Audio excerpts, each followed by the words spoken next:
Olá pessoal, sejam bem-vindos ao nosso canal. É sempre uma alegria ter você aqui comigo. Se você já tem acompanhado os nossos vídeos aqui do YouTube, acompanhe também os nossos vídeos do TikTok, @reflexões Lucas Moraes, e acompanhe também os nossos artigos do meu blog, um blog que eu criei na época que eu era obreiro. Alguns pensamentos eu mudei, mas a maioria permanecem. Não deixe de ir lá e conferir no www.obreirolucas.no.comunidades.net. E hoje eu tenho aqui um desafio, fazer uma exposição bíblica em cerca de 10 minutos, que é o tempo que eu tenho aqui de memória para poder fazer. Eu estou um pouco com um raciocínio mais rápido, porque eu tomava um remédio para poder ajudar no sono, né, a dormir. E agora eu parei de tomar esse remédio, está bem melhor para eu poder falar, para eu poder explicar os assuntos. Às vezes você pode pensar, mas um cristão ele pode ter um problema com insônia? Sim, qualquer pessoa durante um período de sua vida, em razão de algum problema pessoal, em razão de algum trabalho, de algum estudo, um curso que está fazendo alguma coisa, pode desenvolver insônia. Billy Graham, o maior evangelista do século XX, ele tomava remédio para poder dormir às vezes. Então vamos lá aqui para o texto, sem perca de tempo. Lucas capítulo 7, versículos do 18 ao 22, 18 ao 23, eu delimitei para não ficar muito grande. A gente vai fazer aqui uma pequena análise. Eu vou falar sobre o tema principal, crise de fé, que é um assunto da psicologia também, além de ser um assunto da teologia. A psicologia trata de diversas crises de idade, crises existenciais, diversos tipos de crises. Versículo 18. Os discípulos de João anunciaram-lhe todas estas coisas. O que os discípulos de João anunciaram? Os milagres que Jesus estava realizando, os sinais, os prodígios que ele estava realizando naquela época. Quem é João?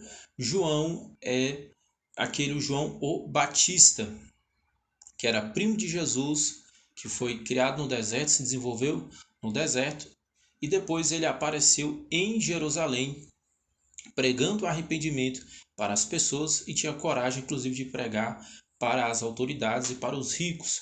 Isso chamava a atenção do povo.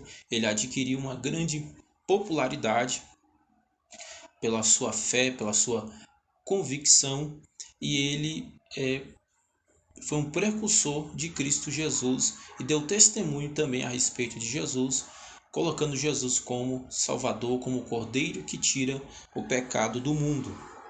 Versículo 19, João, chamando 2 discípulos, enviou a Jesus, dizendo: És tu aquele que havia de vir, ou havemos de esperar outro? Havia uma tradição naquela época dentro do judaísmo a respeito do ungido, do Salvador, do Messias, daquele que viria, só que na concepção deles era um Salvador terreno, davídico, semelhante ao antigo rei Davi, que daria glória, conquistas, poder para o antigo reino de Israel e também independência, porque naquela época eles estavam sob o domínio do Império Romano. Versículo 20: Quando aqueles homens chegaram a Jesus, disseram: João Batista enviou-nos a perguntar-te: És tu aquele que havia de vir, ou havemos de esperar outro? Aqui nós podemos perceber que João Batista estava enfrentando uma crise de fé. Por quê? João Batista foi aquele que deu testemunho a respeito de Jesus, foi aquele que diz: Eis o Cordeiro que tira o pecado do mundo. Ele era da família de Jesus, ele era cheio do Espírito Santo, visto por todos como um profeta de Deus, aquele que tinha coragem também de denunciar o relacionamento ilícito que o administrador, o governador da Judéia daquela época estava tendo, e nada acontecia com ele. Inclusive até mesmo o governador gostava, aceitava as mensagens de João. E ele estava acostumado a sempre tudo dar certo, a todas as coisas fluírem bem, a alcançar sucesso, a alcançar resultado em todos os seus propósitos. Porém, depois, devido a uma armação que a mulher do governador daquela região, do administrador daquela região, faz para João Batista, ele acaba sendo preso. Segundo o comentário bíblico que eu tenho aqui em casa, o comentário do Ethan Robertson, ele vai para a prisão de Macaebro. Na prisão de Macaebro, ele fica lá durante 30 dias. O homem que estava acostumado à popularidade, às multidões, ele fica isolado, ele fica separado, ele fica numa situação de crise. Ele começa a duvidar que Jesus era realmente o Senhor e Salvador e envia 2 discípulos até ele para que ele pudesse confirmar se era realmente o Salvador ou não. Ou seja, ele duvidou de Jesus, ele encontrou em Jesus o motivo para a incredulidade. Mesmo João, sendo o grande profeta que foi, em determinado momento de sua vida, 30 dias de prisão, 30 dias de cárcere levaram ele a uma crise de fé. Como talvez você que está assistindo esse vídeo também esteja com dúvidas, talvez você também esteja com problemas, talvez você também esteja em uma crise no seu relacionamento, na sua vida com Deus. E aí nós podemos ver no versículo 21. Lê o versículo 21. Na mesma hora, Jesus curou a muitos de enfermidades e males e espíritos malignos, e deu vista a muitos cegos.